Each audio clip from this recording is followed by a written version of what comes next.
Massive shout out to all Vincentians, whether they live in abroad or live in a yard, you know. Vincy all the way, one people, one nation. You know, you can't take the Vincy out of any of us. One people. I'm just addressing simple issues that are confusing me, and I suppose some of them are confusing other people as well. We are seeing the videos and photos coming in from the aftermath of Elsa, and boy, some of these things are a bit devastating. I think it's heartbreaking, and even me, I'm all the way here. I'm feeling it. I'm feeling for the farmers, because you know that I go on a lot about farming, because it's deep in my heart. I believe that farming is agriculture is a way to recover for that economy, and I think we have grown to underestimate the importance of agriculture. If you go back in history, you know, when men were nomads, they roamed the earth, following the animals, looking for the next meal, you know, and only when they're hungry, they go to look for something to eat, I suppose. But when they started the farm, they started settling. And with settlement came innovation, technology, development, progress, if you want to call it that way. I don't know if it was better for the country or if the free roaming was more natural because we had a more purer, cleaner environment back then.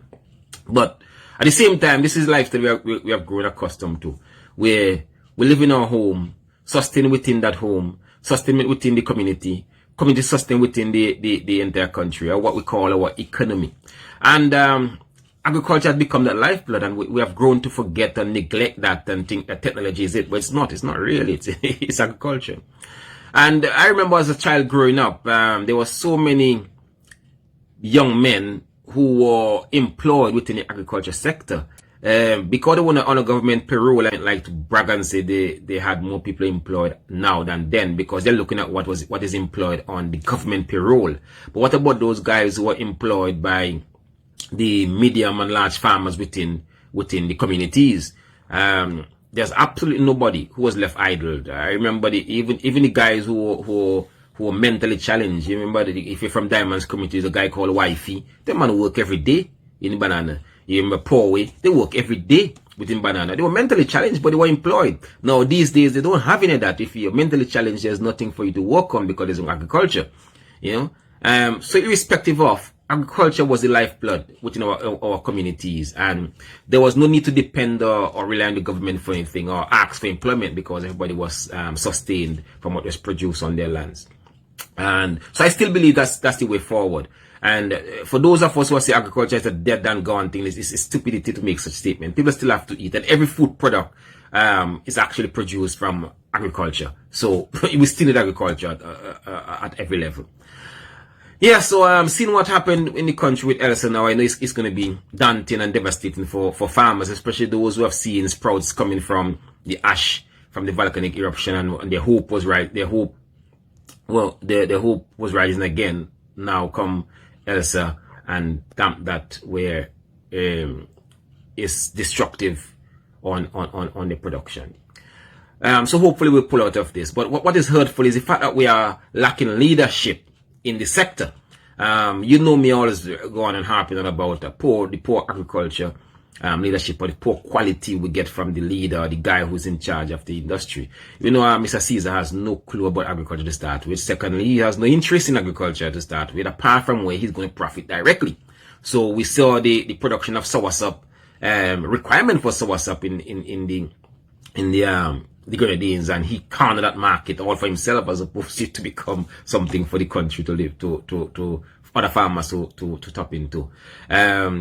Everything that comes from agriculture is in it. We saw the donations of feed that came into the country to be given out to farmers who end up in the house data to profit from.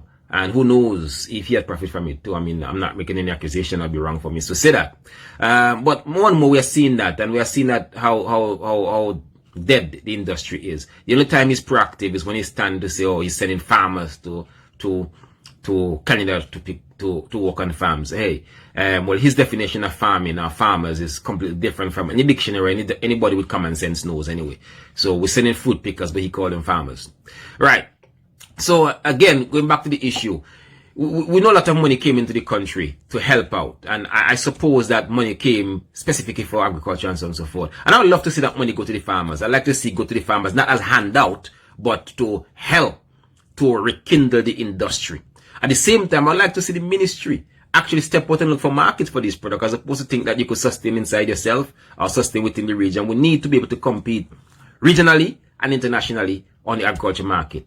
I think that is the solution to regrow our economy. Yes, all the other hopeless avenues that we have tried to attempt. Yes, however, yes, farmers, my sympathies with you, and hope that somehow or the other we find a way back.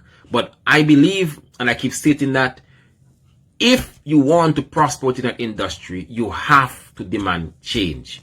That's the only thing. It's not going to happen. 20 years thing for the industry. Yeah, it's not going to happen overnight. That's enough. Let's stand together, farmers and every single person, and call for change. You know what you stand to benefit from your farms or from cultivating crops. Yes, you're not getting that because of poor leadership. Let's demand change. Let's stand up, count, and demand change. The time is now. We can't carry on like this. We can't sing St. Vincent any lower. Let's demand change.